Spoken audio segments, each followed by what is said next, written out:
Capítulo 11. A casa do Dr. Pedrosa era uma das mais antigas da Rua Senador Vergueiro. À sua fachada, de velho estilo português, a vaidade do dono mandara adicionar uma cimalha, que encobria as telhas aldeãs com os seus floreados medalhões de estuque e 2 torreões laterais, ligados ao corpo central por passadiços envidraçados, de caixilhos miúdos. Dentro de um vasto jardim, fechado por gradil prateado, essa residência ficava meio encoberta da rua por 2 misericordiosos tamarineiros, altos e frondosíssimos. Num dos torreões fazia o senhor ministro seu gabinete de trabalho. O outro, todo esteirado e guarnecido de caquemonos, era chamado em casa o pavilhão japonês, e destinado a Sinhá, que aí recebia as amigas e pintava as suas tímidas aquarelas. Era noite de recepção e a Pedrosa embarafustou pelo quarto da filha. Estás pronta? Sim, mamãe. Que? De azul? Não. Muda de vestido. Branco, branco. Trouxe-te os meus brincos de pérolas. Toda de branco, só com estas 2 pérolas nas orelhas, ficarás melhor. Como uma noiva. O olhar da mãe acariciava a filha, que sorriu com tristeza. A Pedrosa tornou a sair, recomendando pressa, que ela ia para a sala esperar os amigos, antes de abrir a porta, puxou a filha a si e beijou-a com ternura. A moça começou passivamente a desenlaçar o seu vestido azul, pensando no ar misterioso com que a mãe a atraíra naquele beijo. Sem poder obedecer às ordens maternas, que lhe haviam imposto pressa, ela, mal enfiou o seu vestido branco, deixou-se cair sentada na beira do leito e ali ficou um largo espaço de tempo, com os olhos fixos no vácuo e os dedos embaraçados nas fitas desatadas do cinto. Tinha pensado muito desde aquele passeio ao Corcovado e começava a compreender o seu papel. A mãe oferecia ao Argemiro, era por causa dele que lhe pusera nas orelhas aquelas pérolas, que pareciam queimá-la. Por quê? Porque ele era rico e ocupava na sociedade um lugar brilhante. Amava a ele? Não. Amava-o ela? Talvez. Na verdade, a imagem de Argemiro nunca se lhe apresentará senão levada pela mão da mãe, lembrava-se mesmo de que a primeira vez que o vira achará-o velho e triste, depois, a pouco e pouco, habituara-se a imaginar-se noiva daquele homem sério, que todo mundo dizia votado inteiramente à sua viuvez. E agora ela enciumada de uma mulher de cuja existência até às vésperas nem suspeitara e que ocupava já o lugar que a mãe lhe destinava a ela. A figura de Alice desenhava-se inteira diante dos olhos pasmados da moça. Revia-lhe o rosto de um moreno pálido, de feições irregulares, o talhe esbelto do corpo, as mãos longas, o vestido cinzento, alegrado por uma gravatinha azul. Que ideia faria dela o Argemiro? Um leve rubor subiu-lhe às faces e ela escondeu o rosto entre as mãos geladas. A criada veio apressá-la. Sinhá levantou-se resolutamente e concluiu a sua toilette sem hesitação. Quando entrou na sala, a mãe, entre um grupo de amigas, conversava com um homem gordo, de longos bigodes cor de vinhático. Apresentou-a, era o encarregado de negócios de Inglaterra no Rio de Janeiro. Sinhá cumprimentou, admirada da habilidade da mãe, que ela conseguirá o seu desejo. Ali estava na sua sala o homem por quem ela subira inutilmente o Corcovado. Bem o dissera ela, realizo todos os meus empreendimentos. Atendendo às visitas que rodeavam a mãe, Sinhá prestava atenção, a ver se distinguia a voz de Argemiro entre as vozes dos homens que palestravam no gabinete do pai.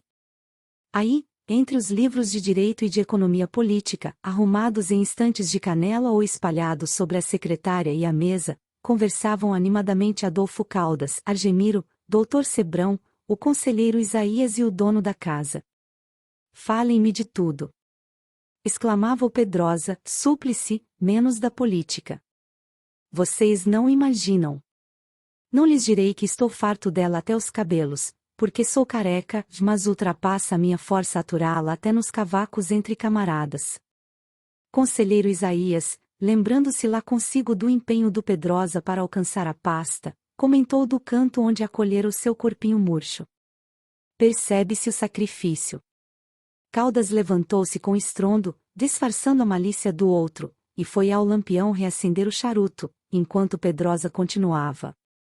É muito grande, e só mesmo a pátria poderia exigir tanto de mim.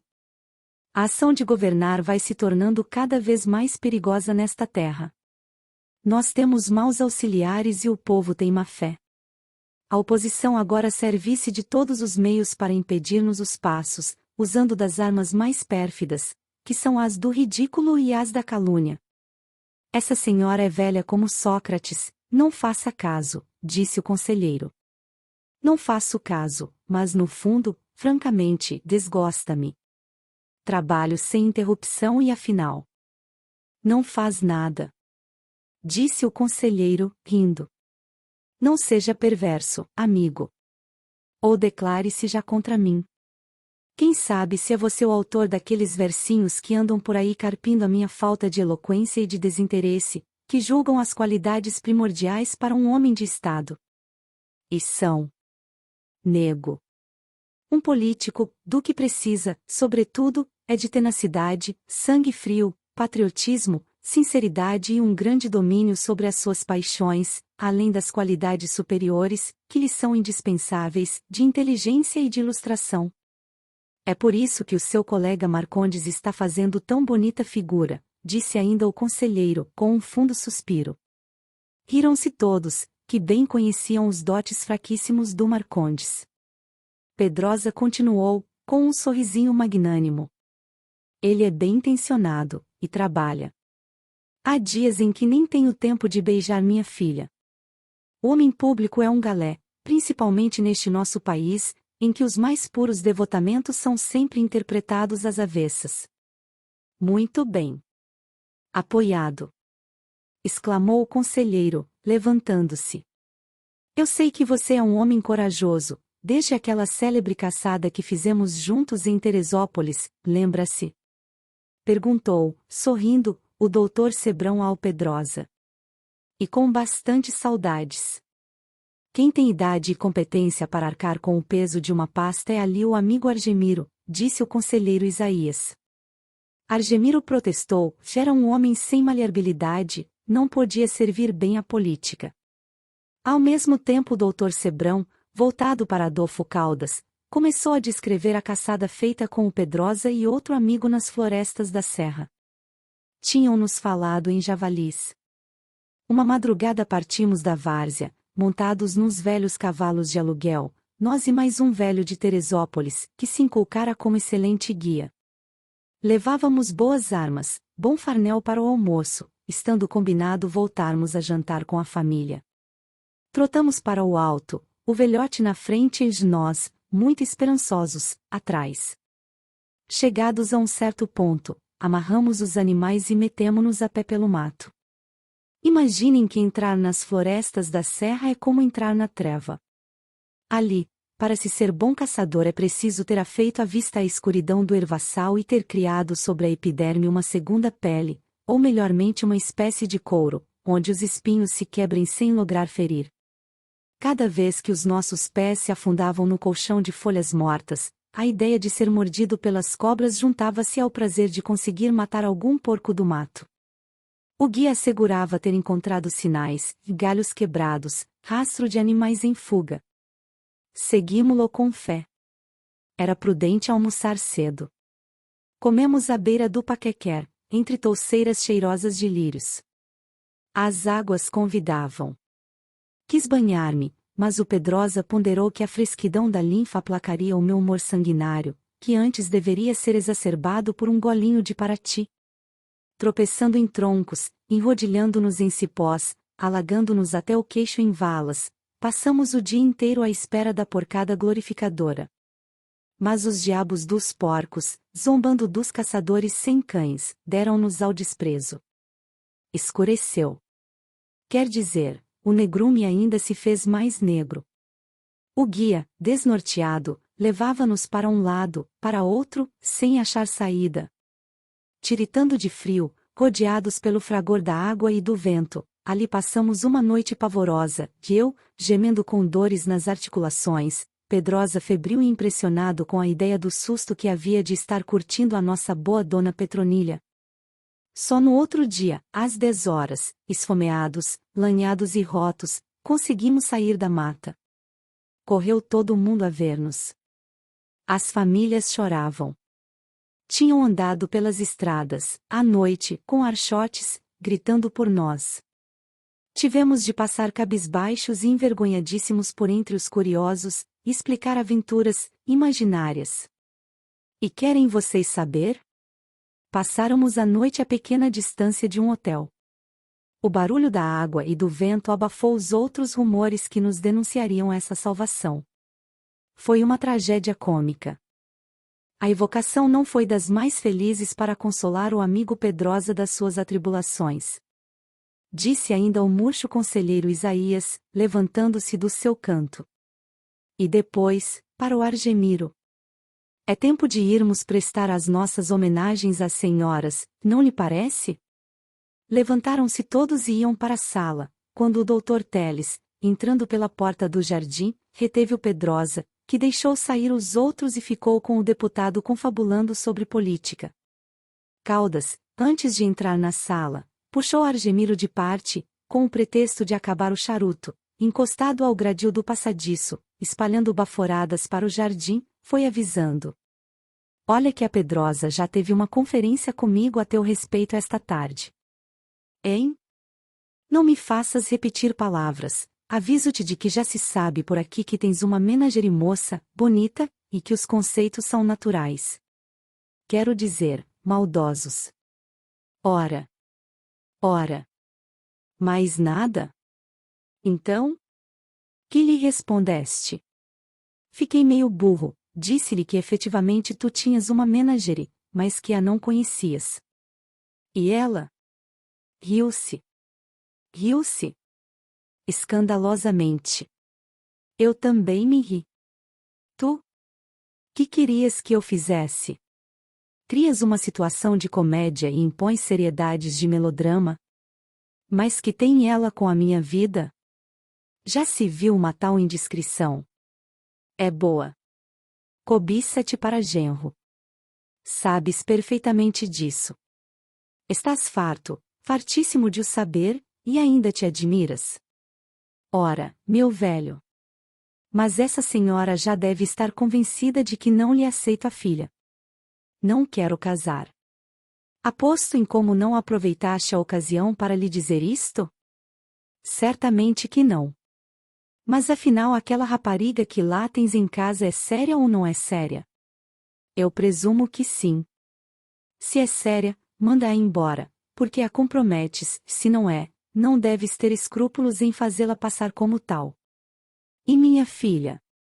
Lembra-te que tenho uma mulher em casa, não tanto pela boa ordem de minha vida, como para poder recebê-la e guardá-la de vez em quando comigo.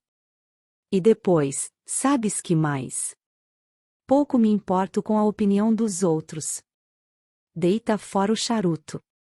Vou despedir-me lá dentro. Estou enojado. Lá te espero quarta-feira. Não te esqueças. Ó egoísta.